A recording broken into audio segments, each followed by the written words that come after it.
সুন্দরবন জঙ্গলে আজকাল নতুন একটি ঝামেলা এসেছে।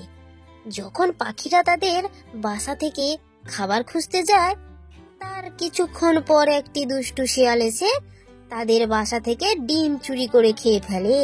হাট্টিমা টিম টিম, এটা টুনি পাখির ডিম, আমি খাবো এই ডিম। হাট্টিমা টিম টিম, আমি খাবো এই ডিম। এরপর শিয়াল টুনটুনি পাখির বাসায় যেই ডিমটি ছিল সেই ডিমটা খেতে থাকে। কোথায় বড় বড় ডিম পাড়বে তা নয়, এই ছোট ছোট ডিম পেড়ে রেখেছে। পেটটা ভরার আগেই ডিমটা শেষ হয়ে গেল। বলতো দেখি এই জঙ্গলের ভেতরে যাই, আরো কারো ডিম পাওয়া যায় নাকি। শিয়াল সামনে আর একটি গাছের কাছে যায় আর উকি দিয়ে দেখতে থাকে সেই বাসায় কোনো ডিম আছে কিনা। হাট্টিমা টিম টিম, এখানে কতগুলো ডিম। হাট্টিমা টিম টিম, কি সুন্দর সাদা সাদা ডিম। আরে আগে খেয়ে নি, তারপর আমি সুন্দর সুন্দর ছড়া আবৃত্তি করব। এই বলে শিয়াল ওই বাসার ডিমগুলো চেটে পুটে খেতে লাগলো। যাক বাবা, আজকের মতো আমার পেটটা ভরে গেছে। যাই ঘরে যাই, ঘরে গিয়ে নাকে তেল দিয়ে ঘুমাবো। হি হি হি। বেশ কিছুক্ষণ পর পাখিরা তাদের বাসায় ফিরে আসে, আর বাসায় ফিরে এসে টুনটুনি পাখি দেখে তার ডিমগুলো আর নেই। ও মা গো, আজকেও সেই পাজি শিয়ালটা আমার ডিম খেয়ে ফেলেছে।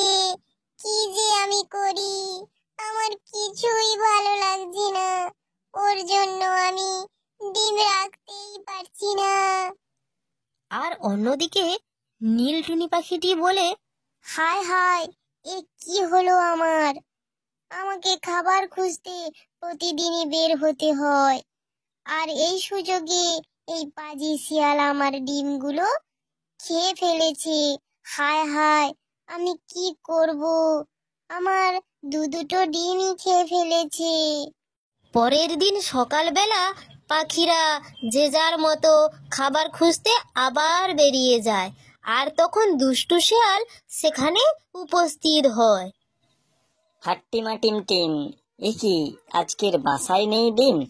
তাহলে আমি কি খাবো বলতো? পেটে তো ইঁদুর দৌড়াচ্ছে। এরপর একদিন নীল টুনি পাখিটি হলুদ টুনি পাখিটিকে বলল, শিয়াল যখন ঘুমাবে তখন তুমি একটা ছুরি নিয়ে ওর লেজ কেটে ফেলবি, তাহলে ওই শিয়ালের চরম শাস্তি হবে। লেজ হচ্ছে শিয়ালের সবচেয়ে প্রিয় জিনিস। তুমি যদি ওর লেজটি কেটে ফেলো, তাহলে এই জঙ্গলে ওর মুখ কাউকে দেখাতে পারবে না, আর লজ্জা পেয়ে ও মারা যাবে। আর একদিন শিয়াল খাওয়া দাওয়া করে আরামে ঘুমাচ্ছিল, তখনই টুনি একটি ধারালো ছুরি নিয়ে চলে আসে আর সুযোগ বুঝে তার লেজটি কেটে ফেলে। ওরে বাবারে, এ কি সর্বনাশ হলো! টুনি আমার লেজ কেটে দিল রে। ওরে বাবারে, মরে গেলাম রে। এরপর শিয়াল মারা গেল আর পাখিরা সুখে শান্তিতে বসবাস করতে লাগলো।